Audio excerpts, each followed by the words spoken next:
자, 인사 나누고 수고하겠습니다. 안녕하세요. 예, 반갑습니다.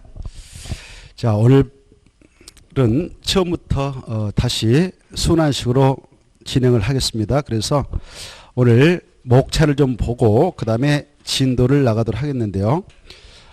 우리 부동산 공법은 사심랑으로서 출제가 되는데 그 법률은 아시다시피 총 6개 개별 법률로 구성이 되어 있습니다. 차례인 목차를 보시면은 1파트가 바로 국토의 계획 및 이용에 관한 법률 나와 있죠. 이 법은 국토 전체에 대하여 이용 시 계획적으로 이용을 하도록 해서 공익을 보호하자는 그런 법으로서 우리 공법의 6개 법률 중 가장 기본법이고 가장 중요하다 해서 12문제가 출제됩니다. 이 법은 시간을 좀 많이 할애해서 우리가 체크를 해 나갈 예정이니까 여러분께서도 이 국토의 계획 및 이용에 관한 법률을 집중적으로 좀 공부를 하시기 바랍니다. 여기서 12문제 나오면 최소한도 10문제 이상 마치도록 하셨으면 좋겠고요. 그 다음에 제2편 이 도시개발법은 6문제 나오는데 이 신도시 개발할 때 그 사업의 절차, 도시개발 사업의 시행 절차를 규정하고 있는 법입니다. 이 법을 통해서 신도시를 개발하게 되는데요. 그때는 땅을 밀어가지고 예쁘게 계획적인 도시를 또 체계적인 도시를 쾌적한 도시를 조성해 나갈 때 그 사업의 시행 방식이 3가지가 있다라고 나옵니다. 그 땅을 토지구역정리사업에서 원 토지 소유자한테 줘가지고 그분들이 땅 받아서 주택, 상가, 공장을 건축해서 쾌적한 도시를 조성하는 환지 방식이 있고, 그리고 그 사업장의 규모가 크면, 규모가 집단적으로 이루어지면 아예 그 사업 시행자가 예컨대 뭐 한국 토지 주통사라든가 뭐 지방공사 이런 자들이 그 도시개발 구역에 편입된 땅을 보상 처리하고 소유권을 넘겨받아서 좋게 협의 매수하되 협의가 결되면 강제 수용해서 사업을 하고 사업에서 조성된 토지를 바로 개발할 자에게 공급해서 쾌적한 도시를 조성해 나가는 수용 사용 방식이 있습니다. 이 두 가지를 섞어서 하는 혼용 방식이 있는데요. 이러한 사업의 절차를 규정하고 있는 법이 도시개발법으로서 이 법은 바로 우리가 앞으로 3월, 4월에 걸쳐서 진행할 때 한 줄을 할애해서 정리를 할 예정입니다. 그리고 1편 국토의 계획 및 이용에 관한 법률은 이달 3월달 한 달에 걸쳐서 할 겁니다. 그 다음에 3편 이 도시 및 주거환경정비법은 정비사업할 때 적용하는 법입니다. 정비사업 시행 절차를 규정하고 있는 법인데요. 이 정비사업이라고 하는 것은 기존의 도시 안에 주택, 상가, 공장 이런 건축물이 건축 사용된 지 20년 지났다, 30년 지났다, 40년 지났다 그러면 노후 불량 건축물이 되겠죠. 그것들을 싹 철거해서 밀어버리고 다시 그 지역의 주거환경 그리고 도시환경을 깨끗하게 개선하는 사업, 이 사업을 정비사업이라 하고요. 이 정비사업은 3가지로 구분해서 합니다. 바로 달동네라든가 빈민촌을 밀어버리는 주거환경 개선사업이라는 게 있고요. 그리고 그 옆동네 그리고 상업적 공업지를 미는 재개발사업이라는 게 있고요. 그 다음에 오래된 공동택을 밀어버리고 바로 다시 세워서 사업을 하는 재건축사업이라는 게 있어요. 이렇게 주거환경 개선사업, 재개발사업, 재건축사업의 시행 절차를 규정하고 있는 법이 바로 도시 및 주거환경 정비법입니다. 이 법에 의하면 그 정비사업을 할 때 먼저 계획을 만들어요. 뭐 그 사업을 앞으로 이렇게 하겠다 10년을 거쳐서 라는 그 정책계획서를 만들고 그 계획서가 도시점 주거환경 정비 기본기 있고요. 그 정책을 하나하나 이제 집행해서 사업을 하는데 그 사업을 하게 한 정비계획을 만들고 정비계획에 따라 정비구역을 지정고시하고 그 안에서 이제 아까 3가지 사업, 주거환경 개선사업, 재개발사업, 재건축사업 이 사업을 추진해 나갈 때 재개발하고 재건축업은요 그 안에 있는 토지동원 소유자가 그 조합을 설립해서 하거든요. 주로 그때 재개발 사업자, 재건축 사업자 설립을 해서 나갑니다. 그때 조합을 설립할 때는 조합설립 추진을 구성해서 그 추진회 측에서 조합설립인가를 시장군수한테 신청해서 인가받고 30일 내에 설립 등기해서 그 재개발조합, 재건축사업자를 만들어서 조합이 시행자로 등장해서 사업시행계획 인가 신청하고 인가 떨어지면 사업에 들어갈 때 120일 내에 분양시행에서 분양 공고하고 그 다음에 분양시행 기간 끝나면 그거 현황을 바탕으로 해서 분양을 해주게 한 관리청구를 수립해서 다시 시장군수한테 가서 인가받고 인가 고시가 들으면 그 사용수익이 사업자 안에 정전토지 건축물로 정지가 있게 돼서 철거를 합니다. 그리고 싹 밀어가지고 다시 공사해서 바로 대지 만들고 아파트 같은 걸 건축해서 분양 신청자에게 바로 소유권을 이전 고시하고 그 다음에 청산하고 등기해서 마무리 짓는 사업이 정비사업이다라고 나와요. 그런 것들을 우리가 도심의 주거환경 정비를 통해서 정리를 할 건데요. 그 법도 일주에 걸쳐서 할 거예요. 4월 달에. 알겠죠? 그 다음에 바로 4편 이렇게 나와 있죠. 그 3편이 반복되고 있는데 하나 지워버리세요. 그래 갈피 쳐버리고 바로 제4편 보면은 건축법이 나오잖아요. 이 건축법은 바로 우리 부동산 하면 토지 및 그 정착물로서 토지 플러스 건축물이다 이렇게 생각하면 되는데요. 토지 전체, 국토인 토지 전체에 대하여 이용시 규제하겠다. 그래서 전체 국민의 행복과 이긴 공익을 실현해 나가고 보호하겠다는 법이 1편 국토의 계획 및 이용에 관한 법률이라면 이 건축법이라고 하는 것은 부동산 중에서도 건축물, 이 건축물을 건축, 사용할 때 바로 공익을 보호하기 위해서 규제하겠다. 안전성이 중요하니까 안전을 확보하도록 하고 대지를 좀 깨끗하게 조성해서 적용도 하고 해서 이용을 하도록 규제하겠다는 것이 건축법으로서 건축물의 건축, 용도 변경, 대수선 이러한 내용을 담고 있는 법이 건축법입니다.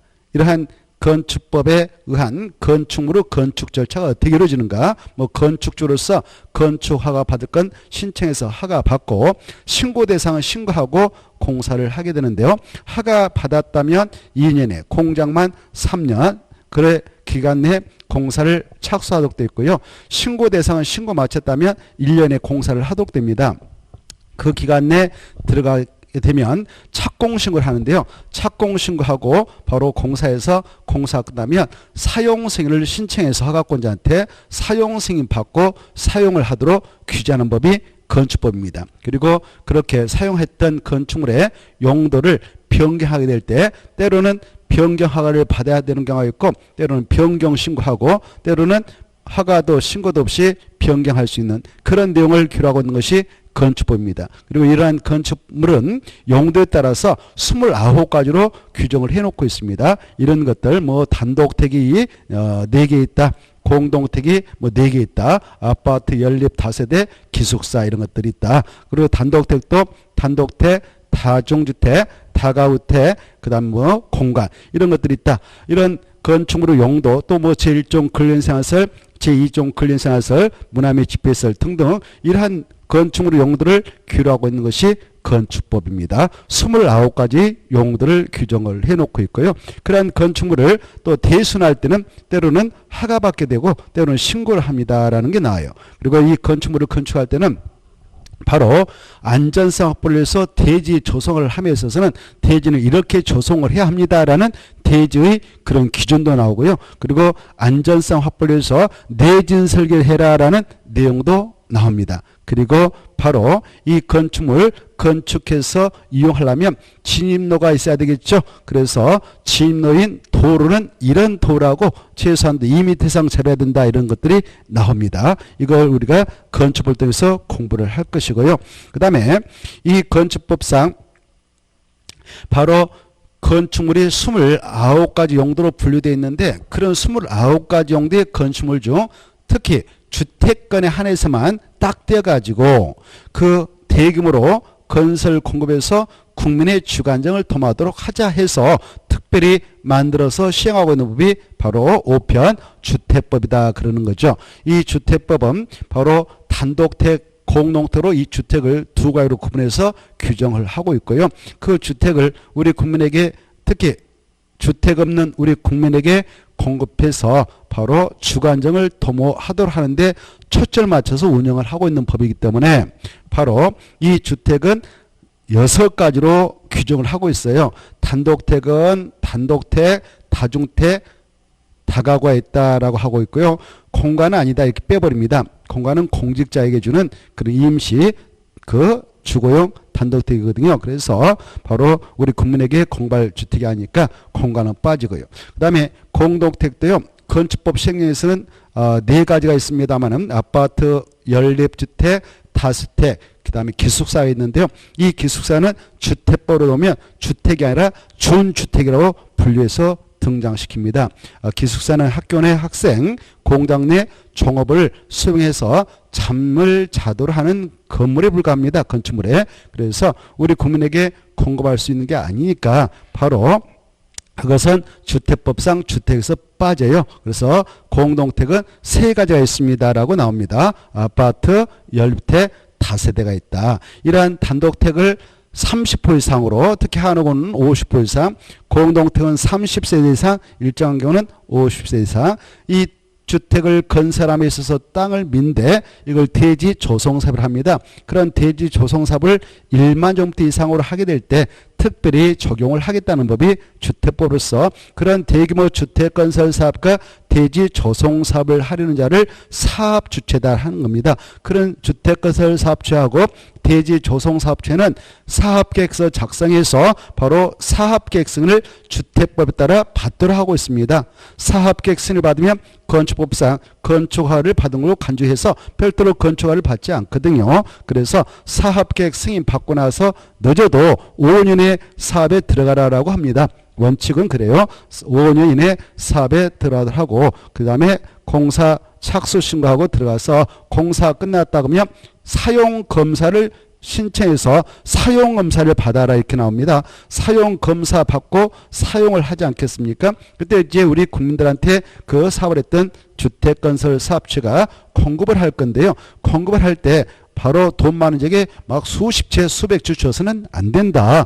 바로 무주택자에게 우선 주택을 공급하도록 규제하겠다 해서 이 주택법의 하위 기본인 주택 공급하는 규칙이라는 게 있어요. 그 규칙에 따라서 청약저축 가입했고 청약 입주자 저축 가입했고 아무튼 주택법상 주택을 공급할 수 있는 그런 자격과 지위를 가지고 있는 자에게 우선 공급을 하도록 해서 주거안정을 도모해 나가도록 하겠다는 것이 주택법입니다. 청약 가점제 적용해서 순위 매겨가지고 1순위, 2순위, 3순위 매겨가지고 주택의 공급을 규제하겠다는 법이 주택법입니다.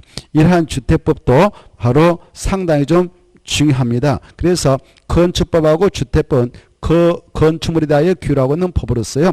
각각 7문제가 출제되고 그렇지만 수업을 할 때는 건축법도 1주, 주택법도 1주에서 이렇게 정리를 할 예정이에요. 이것도 4월 말에 가서 우리가 할 겁니다. 4월 중순 정도 가서. 그리고 농지법 있죠. 건축법도 1주, 주택법도 1주 이렇게 정리를 할 예정이고요. 농지법 있죠. 이 농지법은 사시문항, 부동산법 사시문항인데 2문제가 출제됩니다. 출제 문제수가 적죠. 비중이 좀 떨어지죠. 그래서 한 1시간 내지 2시간 이렇게 1시간 반 정도 할애해서 간략하게 처리를 할 것이고요. 시험에 나올 걸 위주로 정리를 할 예정입니다. 이 농지법이라고 하는 것은 농지에 대하여 적용되는 그런 법이죠. 대한민국에 있는 국토인 토지 중 농지라고 하는 것만 딱 띄어가지고 적용을 하겠다는 것이 농지법입니다. 이 농지라고 하는 것은 한정된 자원으로서 투기 목적에 대해서는 안 된다라고 규정하고 있고 함부로 개발해서 갈아엎으면 안 된다. 그래서 다른 용도로 함부로 쓰면 안 된다라고 규정하기 위해서 농지법이 있는 거예요. 그래 이때 농지라고 하는 것은 이겁니다라는 정의하고 이 농지를 소유할 때 이런 자들이 소유를 하도록 규제하겠다라는 내용이고요. 이 농지를 취득할 때는 농지 취득 자격이 있는지를 바로 확인받더라는 농지취득 자격증명 발급제도를 두고 있고요. 그걸 발급받아서 농지에 대한 소유권 이전 특기 신청 시 첨부해서 내라라는 내용이 나옵니다. 그걸 내지 않으면 등기 가까사유가 돼서 농지에 대한 소유권 있게 해주지 않도록 하겠다. 농지 취득을 막겠다. 이렇게 규제하는 법이 농지법이에요. 이때 농지 취득 자격 증명을 누가 발급해 줄까 이런 것들을 우리가 공부를 할 것입니다. 농지 취득 자격 증명 발급권자는요. 농지 소지안을 시면 시장, 구면 구청장, 구는 군수가 아니고 군의 읍에 있는 농지는 읍장, 면에 있는 농지는 면장한테 가서 발급받아서 내라 이런 걸 바로 우리가 공부를 할 것입니다. 이런 농지 취득 자격 증명 발급권자도 우리가 공부할 것이고요. 그 다음에 이제 농지법상 농지를 바로 보존해 나가도록 하는 규정을 두고 있어요. 농지 경지정리 사업을 마친 예쁜 바둑판처럼 된 농지는 농사 지는 용도로만 쓰도록 하고 함부로 개발해서 붙이지 못하도록 하자 해서 농지 보존차 농업진흥지이다라는 지역을 지정합니다. 농업진흥지역을 지정해 놓으면은 그 안에 편입된 농지는 함부로 개발 못하는 겁니다. 그래 이렇게 농업진흥지역을 지정하게 되는 자는 시도사이고 시도사가 바로 농림축산식품청한테 승인받아서 지정을 하게 되는데요. 이런 농업진흥지역은 다시 농지가 집단화되어 있어서 농업 용도로만 쓰도록 규제하겠다는 땅은 별도로 또 구분해 가지고 농업진흥구역 이렇게 해서 지정하고요. 그 농업진흥구역의 용선화보 수지를 보존해 나갈 필요가 있다 싶으면 그 옆에 있는 것을 농업보호구역 이렇게 구분해서 지정해서 관리를 하고 있어요.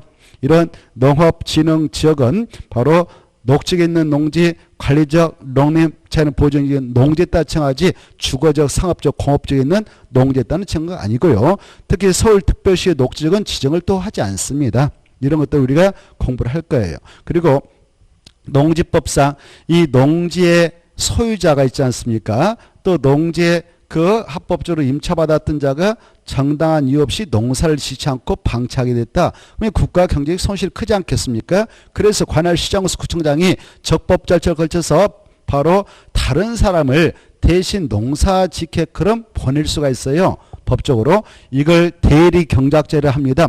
대리 경작자 지정해서 보낼 수가 있다. 이런 대리 경작을 하게끔 하게 될 때 그 기간은 3년은 보장을 해라. 이런 것들을 우리가 공부를 할 겁니다. 여러분이 만약 농지 소유자인데 정당한 이유 없이 농사를 짓지 않고 방치해버렸다. 그럴 때는 바로 다른 사람을 투입해서 농사를 짓게 할 때에 최소한도 그 대리 경작자는 몇 년 동안 농사를 짓도록 보장받느냐? 3년 이런 것들을 공부할 거예요. 그리고 그 농지 대리 경작자로서 들어가지고 농사졌던 대리 경작자는 농지 소유자에게요. 그 농지 사용료를 좀 주면 돼요. 토지 사용료라는데 사용료는 수확량의 바로 10%를 갖다 줘라. 이렇게 쌀 10가마를 생산하면 한 가마를 수확일로부터 2개월 내에 갖다 줘라. 이런 것들을 우리가 공부를 할 거예요. 자, 그 다음에 농지법상 농지 소유자가 자기가 직접 작용을 해야 됩니다. 스스로 농사지었는데 일정한 사유였으면 임대차를 법적으로 허용받아서 빌려줄 수가 있어요. 유상으로. 그리고 공짜로 빌려줄 수가 있어요. 공짜로 빌려준 것을 사용대차 그렇게 해요. 사용대차. 그런데 사용대차는 무상 사용케 하는 거예요. 무상 사용케 해서 빌려주는 겁니다. 이렇게 할 수가 있는데요. 이것도 무상 사용대차를 하든 바로 임대차, 유상 임대차를 하든 원칙은요. 3년 동안 임차인에게 농사 짓도록 허용해라 이렇게 하고 있어요. 왜? 아까 대리 경작자도 그렇고, 임차인도 그렇고요. 농사 좀 잘 쳐가지고 수확량 높이려고 거름 같은 거 몽땅 해나갔는데, 그래서 가을에 수확을 많이 했는데, 주인 양반이 농지 소유자 뺏어가 버린다. 지력을 증식시켜놨는데, 그럼 얼마나 섭하겠습니까? 그래서 이 거름 있지 않습니까? 지력 증진을 위해서 거름을 하고 토양을 좋게 해놨다. 그러면 그 거름발은요. 3년 간다는 보는 거예요. 3년 간다 이렇게 보는 겁니다. 3년 가니까 임차인 좀 보호해 주자. 그래서 3년의 임대차를 보장해 주겠다. 이런 걸 우리가 공부를 할 겁니다. 다만 단형생 식물을 재배하기 위해서 농지 임대차가 일어날 때는 5년이다라는 것을 이번 법 개정을 통해서 또 신설해서 운영하게 됐습니다. 지난주에 제가 자료를 드렸을 건데요. OX 문제 보면 20번 지난주에 드렸던 농지법상 OX 문제 보면 20번 문제가 있을 거예요. 지난주에 드렸던 OX 문제 20번에 개정된 내용을 거기다 정리해 드렸어요. 따로 드리면 좀 그럴 것 같아서 거기다 개정된 내용을 드렸으니까 그 임대차, 농지 임대차 기간은 원칙은 3년이다. 그리고 단양생 식물 재배의 경우는 5년 보장해라 이런 것들을 이번에 개정했거든요. 그리고 뭐 외주로 3년 미만으로 해도 임차인은 주장할 수 있어 유효하다고 나 농사짓기 싫으니까 빠져나가고 싶다라고 임차인은 주장을 할 수도 있습니다. 그러나 바로 그 임차인이 3년을 주장한다든가 계약서에 임대차 계약서에 기간에 명시가 없으면 3년으로 체결된 거 간주해버립니다. 법적으로. 그래서 임차인을 보호한다. 근데 단형성 식물, 뽕나무 같은 거, 약초 같은 거 심었다, 단지 같은 거 이런 것들을 단형성 식물 하는데요. 이런 목적으로 농지를 임대차에 하면 몇 년 보장해야 되냐? 5년. 이걸 이번에 개정을 해서 추가했던 거예요. 그래, 그러고 또 이모작을 위해서 자기 자격 농지를 빌릴 때는 8개월 이내로 하면 됩니다. 그런 것도 있어요. 이모작을 위해서 내가 먼저 오늘 봄에 농사졌다. 하반기에 누구한테 농지를 빌려줬다. 뭐 겨울에 원예작물을 하겠다라고 빌려주면은 그때는 8개월 이내로 그냥 짧게 해서 빌려주고 다시 해소할 수 있어요. 농지를. 그런 외해도 있습니다. 아시겠죠? 자, 이런 것들을 우리가 농지법을 통해서 공부한단 말입니다. 그리고 농지의 전용은 함부로 못한다. 전용을 하게 되면 농지가 계속 없어질 거 아닙니까? 그래서 야 농지 전용신 허가받고 하고 신고돼서 신고하고 협의돼서 협의해라 이런 게 나와요. 그리고 농지를 합법적으로 전용하게 되면 어때요? 농지인 땅이 논밭이 과손이 바로 다른 용도로 합법적으로 전용이 되면 사업용지가 되고 주거용지가 되고 공장용지가 되지 않겠습니까? 그러면 땅값이 올라갈까요? 내려갈까요? 오, 그래요. 역시 여러분은 반드시 합격하실 거예요. 이렇게 똑똑하신 분들이 여기 계신다는 거 정말 아무튼 여러분 100% 합격하실 겁니다. 올라갑니다. 올라간 만큼 바로 그 일부를 좀 해소하겠다 해서 농지 보전 부담금을 내게 합니다. 알겠죠? 농지 보전 부담금을 내게 해요. 그래서 농지가액의 일부를 해소합니다.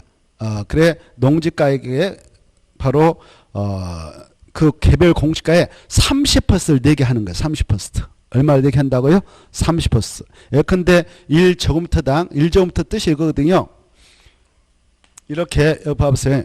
이렇게 우리 개별 공시를 표시할 때 이렇게 해놓고 이 땅의 제곱미터당 개별 공시지가는 개별 공시지가 열람해 보면 이렇게 써놓고 뭐 10만 원 이렇게 기재가 되어 있다.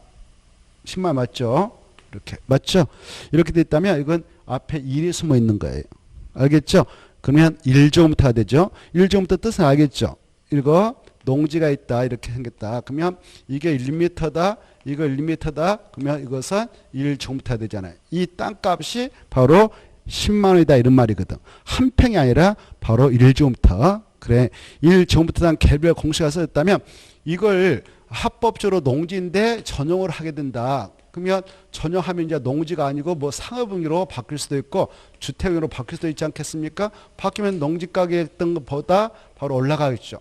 이게 이제 농지가 아니고 전용이 되면은 허가받아서 전용했던 신고 마치고 전용했던 등등 협의를 거쳐서 전용했던 전용이 있게 되면 이 땅값은 이제 농지가 아닌 상태로 바뀌어서 땅값은 올라간다. 그렇죠? 올라간단 말이에요. 올라갈 때 엄청 올라갈 수도 있어요. 엄청 꽃배기가 아니라 뭐 2배, 3배로 올라갈 수도 있겠죠. 그래서 이 개별 공시가의 30%를 내놔라 이렇게 하고 있어요. 그 돈 가지고 기존에 있는 농지 보존할 때 쓰겠다. 그리고 새롭게 대체 농지 조성할 때 쓰겠다 해서 내게 하는 돈을 농지 보전 부담금이라고 그래요. 알겠죠? 우리가 다음에 무슨 법을 통해서 공부한다고 이거? 농지법 이거래. 그래 이 농지보전 부담금도 뭐 기분 나쁠 거 없어요. 왜? 농지값이 이제 토지가 바뀌었으니까 용도 바뀌어서 땅값 올라간다 그랬죠? 올라갑니다. 그래서 이거 내도록 해도 기분 나쁘게 생각할 거 없습니다. 바로 개별 공시가 얼마를 내게 한다고 그랬어요 제가? 30% 이내. 그런데요 여기 봐봐요. 개별 공시가가 이렇게 하나 더 붙어버렸다. 동그라미 하나 더 붙으면 얼마인가 보세요. 얼마예요? 100만 원이죠. 그래 1종부터당 100만 원이다. 그러면 이것의 30% 얼마일까?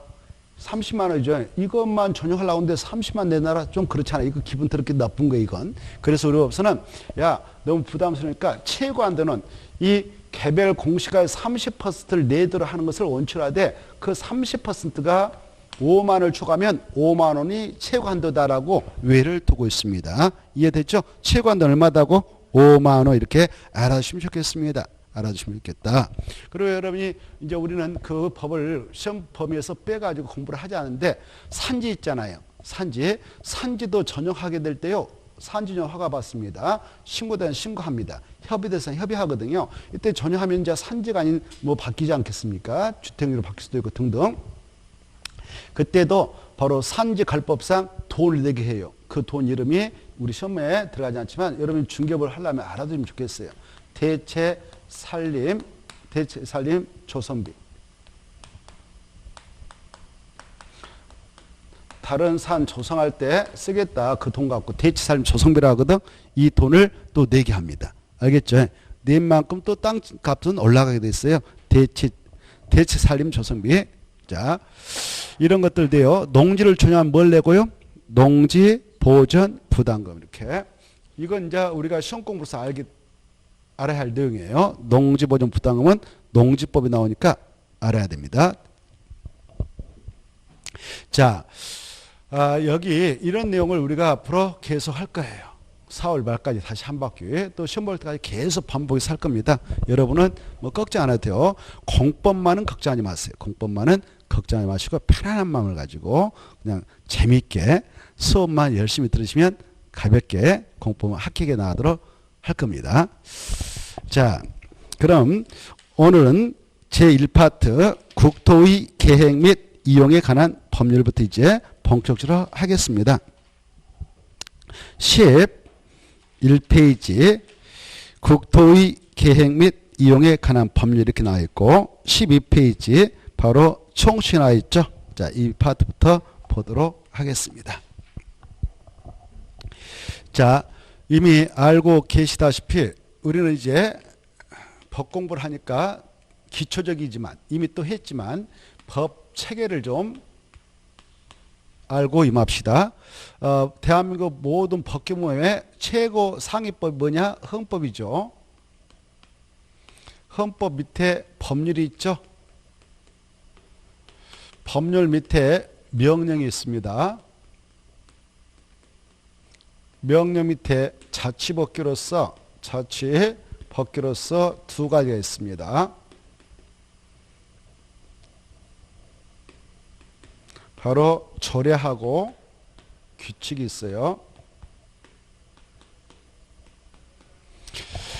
자, 지금 우리는 헌법을 하는 게 아닙니다. 대한민국 헌법은 최고법으로서 바로 전문 본문 130조 부칙 6조로서 바로 국민의 기본권 보장과 통치 구조를 규정하고 있는 것으로서 바로 이것은 국회하고 우리 국민이 결단해서 만든 최고법이죠. 우리는 이걸 공부하는 게 아닙니다. 헌법을. 그래 이제 헌법에서 이러한 내용은 법률로 정해라라고 위임을 해요. 법률로. 그때 헌법에서 위임한 것을 법률로 정해 나갈 때 법률은 누가 만드느냐? 법률은 입법부인 국회에서 만들죠. 국회에서 바로 국회의원들이 통과시키면 그걸 법률이 한다.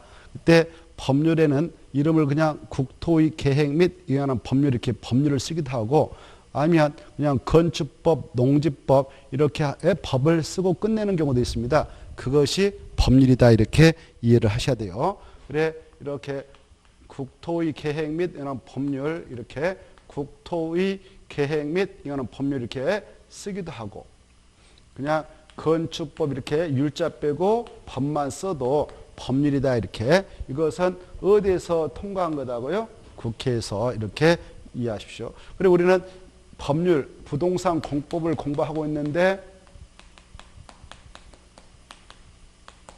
이 부동산법은 몇 개의 법률로 구성되어 있느냐? 6개 이렇게. 그래 6개의 법률을 우리가 공부해요. 아까 국토의 계획에 관한 법률부터 농지법 이렇게까지 6개 법률로서 그냥 편의상 부동산 공법에서 한 과목을 설정해서 시험을 봅니다. 부동산한 공법은 많아요. 개수가 100 몇 개나 넘습니다. 그런데 그중에 6개만 딱 추려서 공부한다고 그랬죠. 시험법으로 설정해서 이것들이 법률입니다. 이 법률을 만들 때 국회에서도요. 바로 이러한 내용은 하위 규모로 정해라라고 의무를 합니다. 그리고 그 법률을 이제 국회에서 통과해서 시행할 때는 시행령을 만들게 돼요. 뭘 만든다고요? 시행령. 그래 시행령 만들고 또 그 법률에서 위임한 내용을 정해 나가고자 바로 대통령이 명령을 발해서 그 시행령을 만든대요. 그 시행령을 대통령령 이렇게 해요. 시행령 누가 만든다고요? 대통령이 명령을 발해서 만듭니다. 우리 헌법에 보면 행정입법이 가능하도록 하고 있어요. 바로 이 대통령과 총리와 행정각부의 장관이 18분 계신데 그분들이 명령을 발해서 법규범을 만들 수 있도록 허용합니다. 그래 법률에서 위임받은 내용을 그렇게 명령을 발해서 법규범을 만들도록 헌법에서 인정해주고 있거든요. 그래서 대통령이 명령을 발하면 대통령령을 달리 뭐라고 한다고? 시행령 이렇게 이해하십시오. 그래 이 시행령하고 법률하고 시행해서 또 행정각부의 장관을 하여금 법규범을 만들어 위임합니다. 그러면 그 행정각부 장관이 바로 명령을 발해서 그 법규범을 만들 수 있는데 그걸 시행규칙 그래요.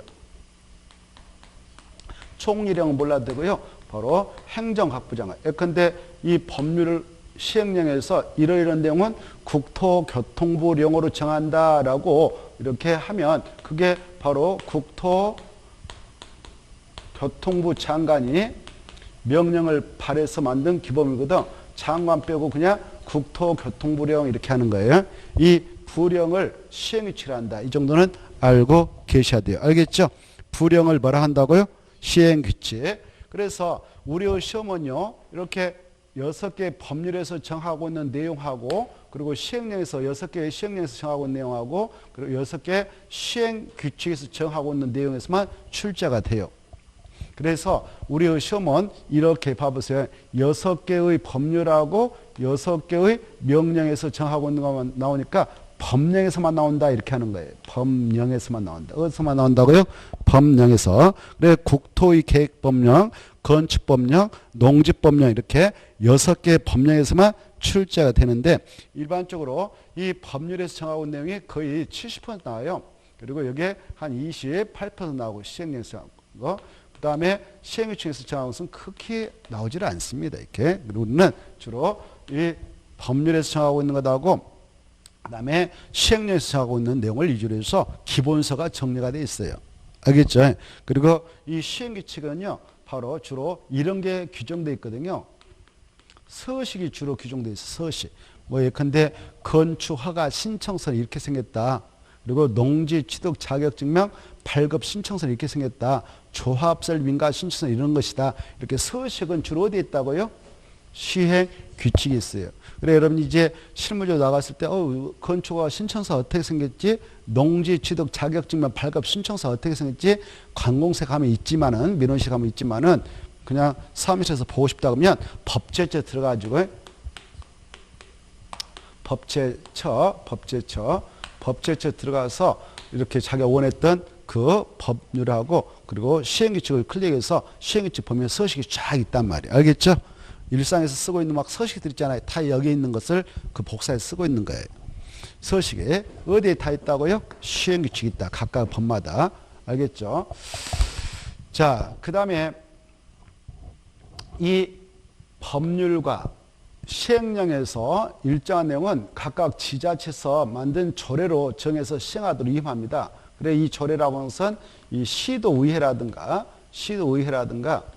그 다음에 시군구의회가 있거든요. 시군구의회가 있어요. 시군구의회.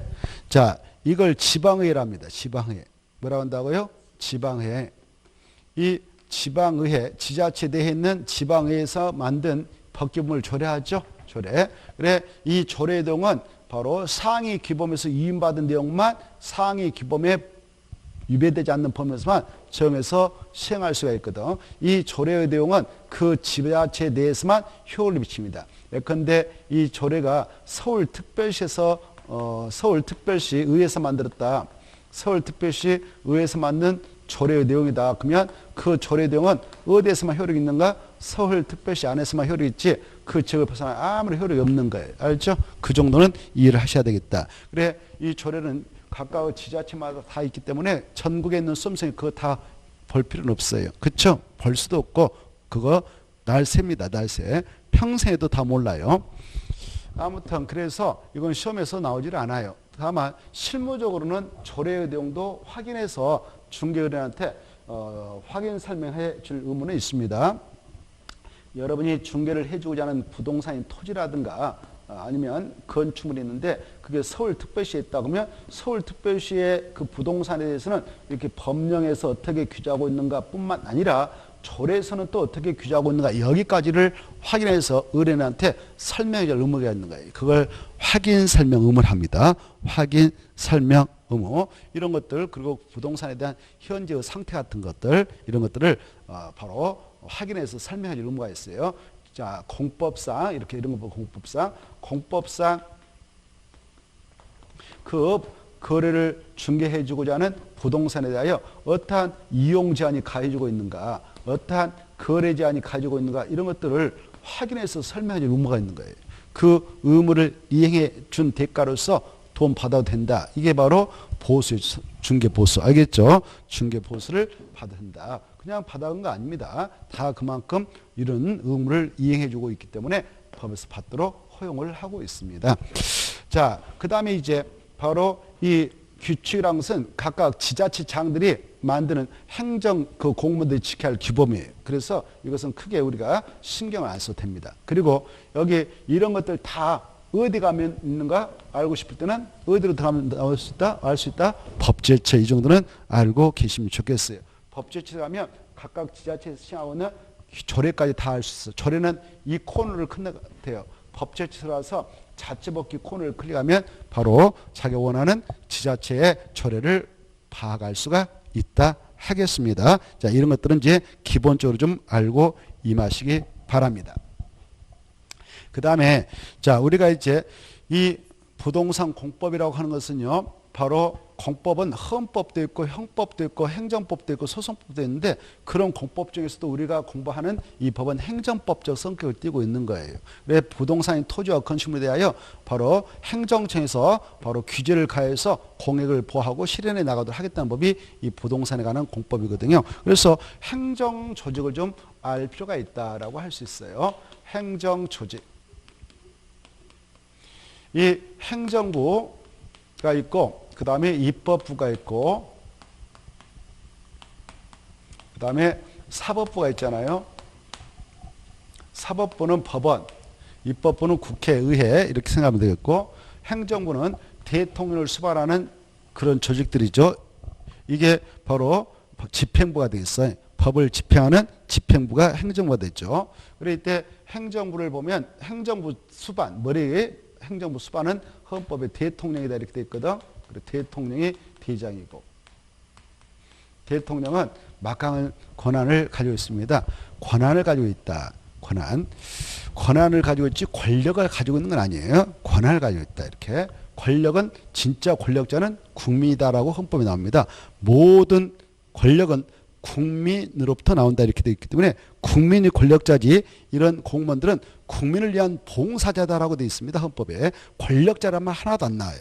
그런데 말을 잘못 쓰고 있는 거예요. 말을. 그래서 바로 진정한 공무원들은 대통령이야 공무원들은 자기를 봉사자라고 생각하지 권력자라고 생각하지 않습니다. 자, 아무튼 이 대통령이 행정부 수반이고요. 그 다음에 바로 국무총리가 있고 그 다음에 행정각부의 장관이 있죠. 이 각부는 18개 있어요. 대한민국에 18개 국토교통부, 농림축산식품부, 기획재정부 이런 것들 부라죠. 그 부의 대장을 장관이랍니다. 그 외에도 뭐 산림청장 이런 청장들도 있는데 여기까지 뭐 몰라도 돼요. 그네들까지를 그네들까지를 중앙정부를 구성하고 있다고 그래. 뭐라고 한다고요? 정부는 정부인데 중앙정부.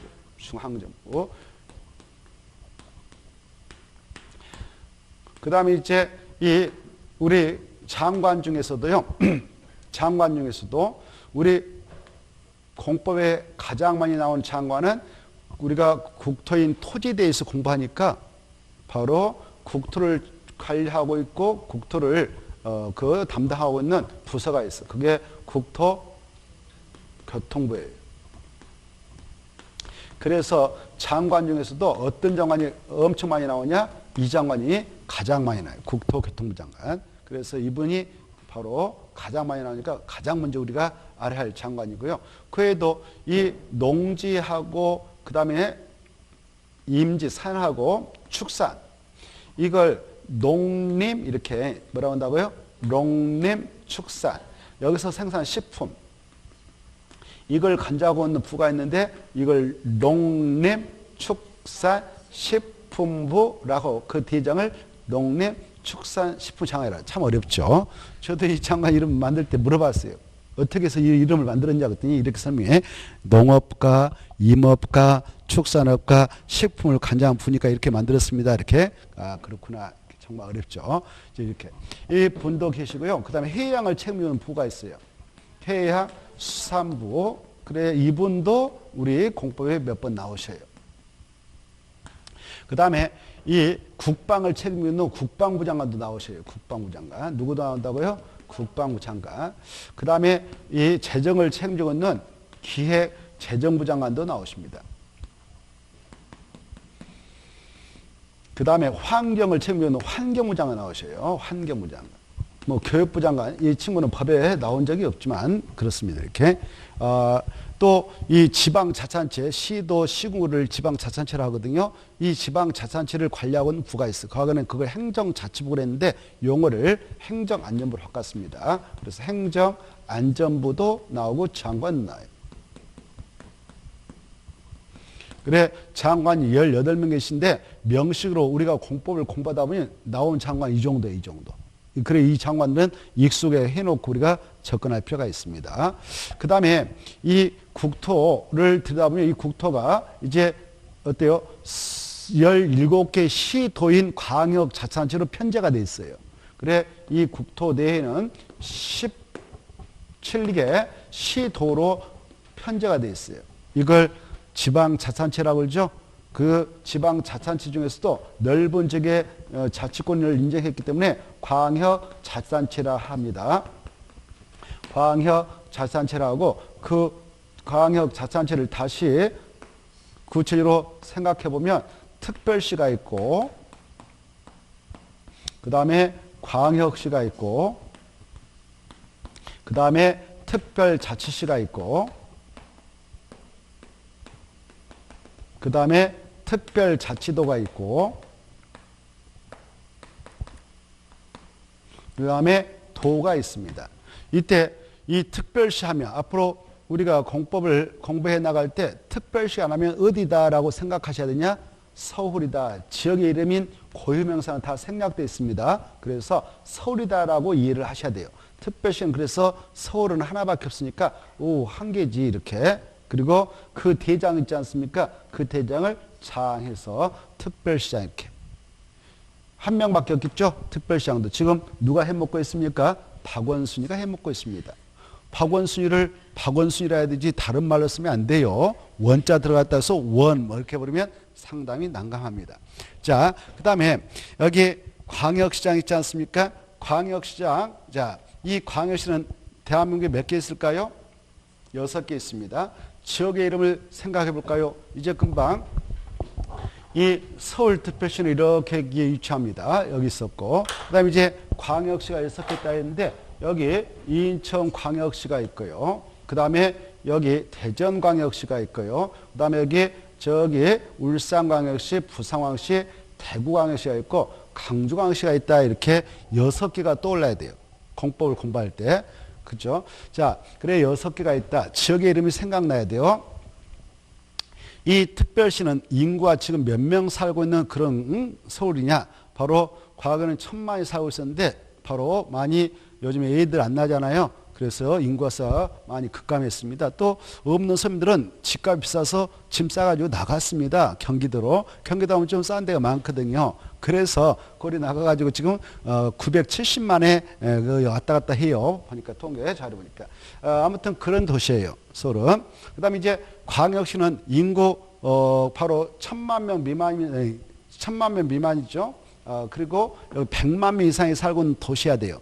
근데 100만 이상을 해서 무조건 광역시라고 하지 않고 정부에게 승인을 받아야 돼. 승격을 받아야 돼. 그때 승격 받아가지고 광역시로 운영하게 되면요. 비용이 많이 들어갑니다. 우리가 냈던 세금이 많이 들어가요. 구청도 새로 법적으로 제한되고 구의원도 뽑아야 되고 구청장 별도로 선거를 통해서 뽑아야 돼. 아주 그냥 돈이 엄청 많이 들어갑니다. 그래서 지역의 안배를 하려고 말입니다. 광역시는 여기 아까 이렇게 딱 여기 세 개, 여기 하나 이렇게 해줬죠.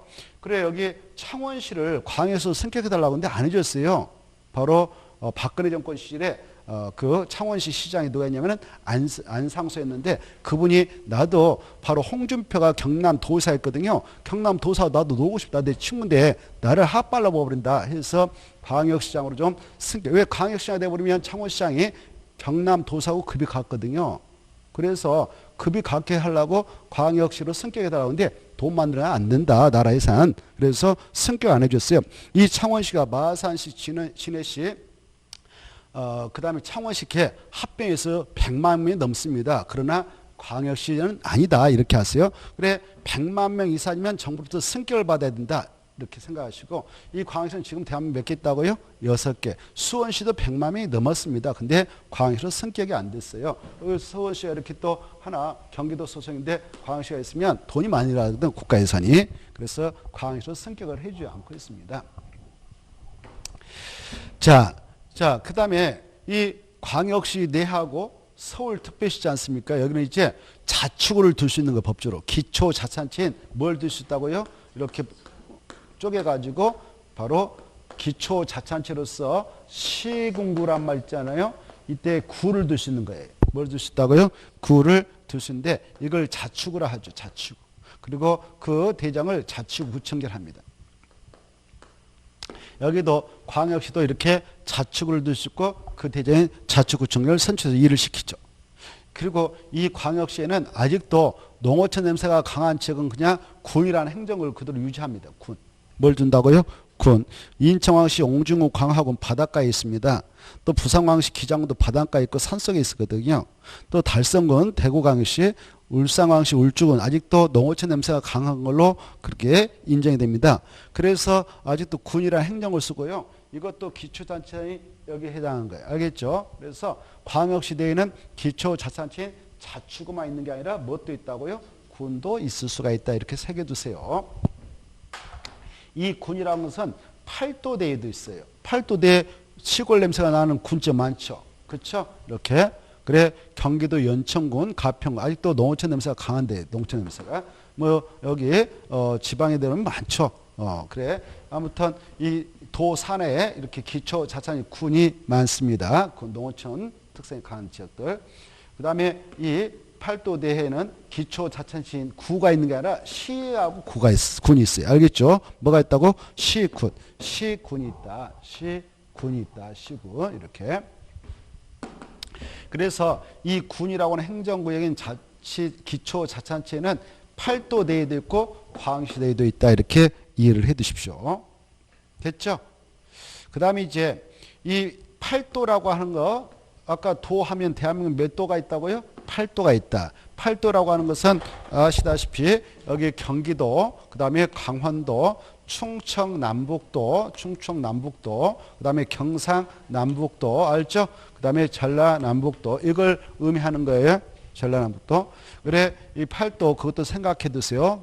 경기도, 강원도, 충청남북도, 경상남북도다. 이렇게. 그러면 이 특별자치는 어딘가? 그렇죠. 세종을 의미한다. 이렇게 알아두셔야 돼요. 특별자치는 어디냐? 세종이다. 세종은 대한민국에 하나밖에 없죠? 하나밖에 없습니다. 여기는 인구가 30만의 이러는데요. 아직 50만이 안 됐습니다. 50만 도시를 지금 목표로 해서 건설해서 육성하고 있는데요. 아직 50만이 안 됐기 때문에 기초자치단체를 둘 수 있는 여건이 안 됐어요. 그래서 법적으로는 자치구를 둘 수 있도록 허용하고 있습니다만은 아직 인구수가 안 됐기 때문에 아직 안 두고 있어. 그래서 읍 이런 것이 있습니다. 면 이런 것이 있어. 통. 그러나 아직 기초자치단체가 없다. 시, 군, 구라고 하는 기초자치단체가 없다. 이렇게 하세요. 그래 여기서는요. 특별자치장이 바로 밑에 이런 기초자치단체장이 해야 할 행정문까지 다 처리해주고 있다. 이렇게 생각하십시오.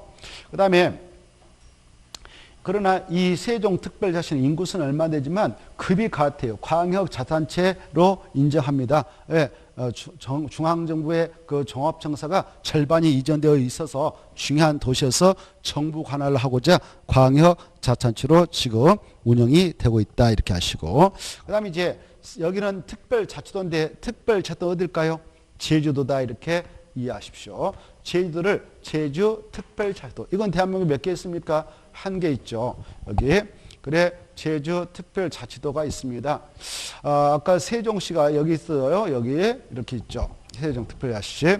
이 특별자치도 제주도도 우리 지역상 엄청 중요한 위치를 차지하고 있죠. 중국이 계속 와서 건들잖아요. 어마어마 중요합니다.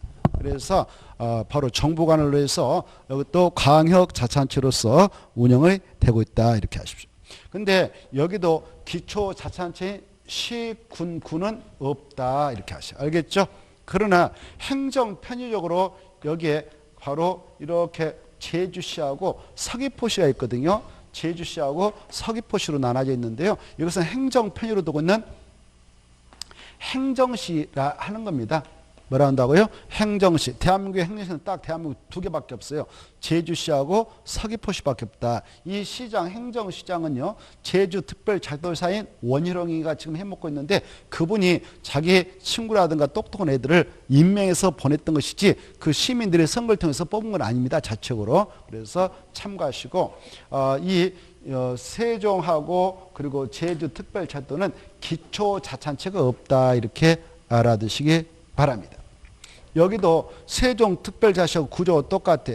기초자치단체가 없기 때문에 제주특별자치도사가 기초자치단체에 행할 행정 업무까지 다 처리하고 있다. 이렇게 알아주십시오. 법적으로. 다시 한번 이 팔도를 다시 한번 보겠는데 팔도는 기초자치단체 시군이 있다고 그랬죠. 이 시 중에는 인구가 많은 시도 있습니다. 그 중에 인구 50만 이상의 시가 있을 수가 있거든. 이 시를 뭐라고 하느냐? 그렇습니다.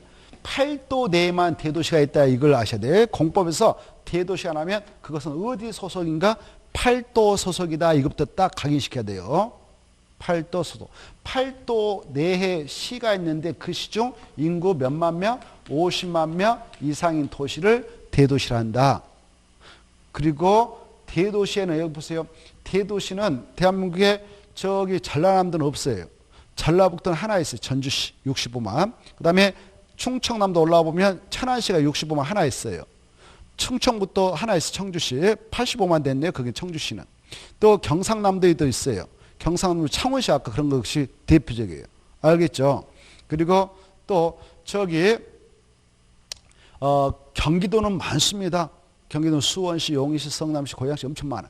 아무튼 이렇게 대도시라고 하는 것이 있는데요. 대도시에는요. 여기 들어보세요. 대도시에는 너무 이 대도시도 인구 50만 이상이니까 두 개로 쪼개면 25만서 나눌 수 있잖아요. 그래서 행정 편의로 구를 둘 수가 있어. 뭘 둘 수 있다고? 구. 이 구를 행정구라 한다. 그래. 뭐라 한다고요? 행정구. 여기가 행정구. 여기가 수원시다 그러면 수원시 팔달구. 수원시 권성구 이렇게 둘 수 있거든. 여기 용시면 처인구 이렇게 둘 수 있단 말이에요. 그래 또 저기 성남시면 분당구 이런 거 들어봤죠. 고양시면 뭐 일산구 이런 거 들어봤죠. 이런 게 다 행정 편의로 두고 있는 구다. 여기 기초자치단체인 구는 아니다. 자치구는 아니다. 이렇게 알겠죠? 자, 이 구청장은 임명직에 불과하다. 우리가 공법을 공부할 때 구청장 하면 자치구청장을 생각해야 되지 행정구청장을 생각해서 안 된다. 이렇게 알아두십시오.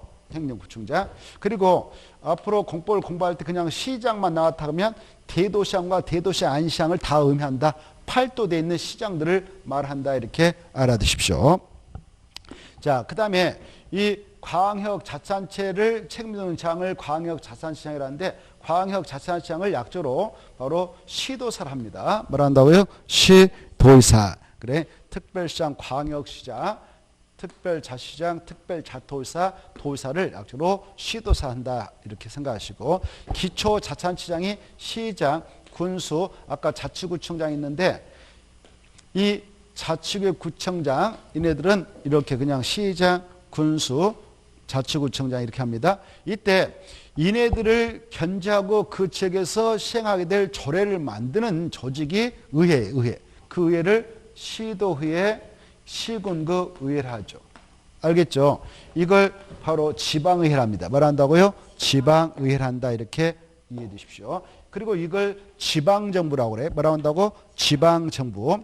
그리고 여기 지방정부 내에도 바로 여러 가지 이 지자체장들이 권한 행사할 때 권한 남용을 못하도록, 또 얘네들은 선출직에 부과하니까 잘 업무 수행할 때 모르는 경우가 많아요. 자기 분야에 대해서도. 그래서 전문가 집단을 바로 운영하게 됩니다. 그걸 위원회라고 그래요. 위원회. 뭐라 한다고요? 위원회. 뭐 건축위원회, 뭐 또 도시계획위원회, 이런 위원회를 설치해서 운영하거든. 전문가들 모셔가지고. 그래서 그 위원회의 심의를 받도록 하는데, 특히 우리 국토의 계획 및 법률, 또 도시개발법, 또 도시 및 주관능 정비법을 공부하다 보면 이 도시계획위원회가 많이 나와요. 뭐가 많이 나온다고요? 도시계획위원회가 많이 나오는데요. 이 도시계획위원회 구성원인 위원들은요, 이 분야의 전문가들이에요. 도시계획에 대하여. 그래, 도시계획에 대한 전문가 누구냐? 지금 우리가 각각 도시에서 도시계획 만들어서 운영하고 있지만 그 도시계획은 바로 대학교 교수님들한테 용역을 줘서 합니다. 용역. 그분들이 계속 몇십 년 동안 교수직을 유지하면서 살고 있잖아요. 그렇죠? 이 공무원들은 계속 교체되잖아요. 4년마다 바뀌잖아요. 지네들 뭐 알겠어요. 그렇죠? 아무것도 모른단 말이에요. 그래서 돈, 시 예산, 군 예산, 뭐 아무튼 지자체 예산을 갖다가 주면서 좀 계획 좀 짜서 보내주세요. 이렇게 해서 돈 주고 막 10억씩 주거든요. 대학교 교수님들하고 박사과정에 있는 친구들하고 같이 날새기로 해서 줍니다. 그래서 그분들이 전문가예요. 전문가. 그 교수님들을 바로 위원으로 모셔와요. 그래서 모셔온다. 이걸 이촉이라고 그래요. 이촉. 뭐라 한다고요? 이촉. 위원으로 와서 좀 도와주세요. 이렇게. 월급은 안 주면 아무튼 손을 주겠습니다. 그리고 이 도시계획과라는 게 있어요. 각각 그 청에 보면 이 청에 보면 도시계획과가 있어요. 뭐가 있다고요? 도시계획과. 도시계획과 9급부터 시작해서 출발해서 8급, 7급, 그 다음에 6급, 5급, 4급 올라가시는 국장님이 계시잖아요. 국장님이 또 그쪽 분야에 아주 전문가. 계속 그 일을 처리해왔기 때문에. 그렇죠? 그분을 야, 너 위원회 가서 근무해라고 그 장들이 보냅니다. 이걸 임명이라고 그래요. 임명. 뭐라 한다고요? 임명. 야, 너 가서 근무해. 이렇게 해서 위원회 보내. 이걸 임명이라고 그래요. 공무원을 갖다 본다. 임명. 예부인사를 모신다. 이책이라고 하거든. 이렇게 위원들을 바로 뽑아가지고 이 도시계획위원회를 설치해서 운영하겠는데, 이 도시계획위원회를 바로 국토교통부장이 근무하고 있는 국토교통부에다 두고 시도사가 근무하고 있는 또 시군구의 시장구수 구청에 근무하고 있는 그 청에도 꼭 설치해서 운영을 하게 돼 있어. 법적으로 이렇게. 알겠죠? 이렇게. 이때 봐봐. 국토교통부에 두고 있으면 이건 중앙정부에 있으니까 중앙을 써주는 거예요. 시도 도시은혜, 시군구 도시은혜는 지방에 있죠? 그래서 이걸 묶어서 지방이란 말 쓰는 거예요. 뭐라고 한다고? 지방 도시네.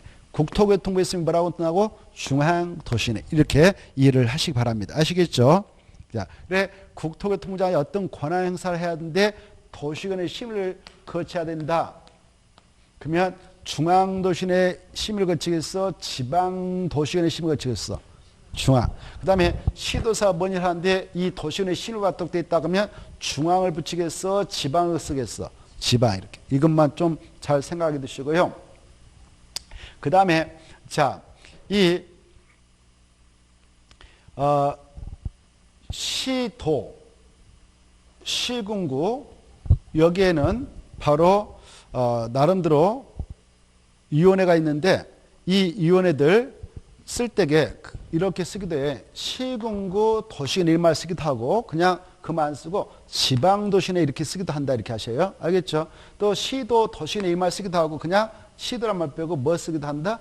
지방 이 말 쓰기도 한다 이렇게 알아주시고 그 다음에 또 하나 아까도 말씀드렸다시피 시도사가 무슨 일을 하는데 법적으로 심의를 받도록 돼 있다. 그러면은 중앙도시 내 심의가 된다. 그럼 틀려요. 뭐 한다고? 지방도시 내 이렇게 좀 생각해 두시기 바랍니다. 그리고 여기를 지방정부로 한다 이렇게 하시고 그 다음에 아까 이 팔도되어 있는 군 있죠. 군 쪽에는 조그마한 행정구로서 읍면이 있다 이렇게 하셔요. 읍면. 뭐가 있다고요? 읍면. 그래서 읍의 대장은 읍장, 면의 대장은 면장이다. 농지법에서 농지취득 자격증명 발급권자로서 시장, 구청장, 읍장, 면장이 나오거든. 또 농지원부를 만들 때도 그 농지원부를 만들고자 하는 농업인의 주수리관을 시장, 구청장, 읍장, 면장한테 가서 그거 만들어 달라 이렇게 하거든요. 그래서 농지법에 시구 읍면장이 나오니까 읍면장 어디 계신가 이것도 좀 생각해 두시 바랍니다. 아시겠죠?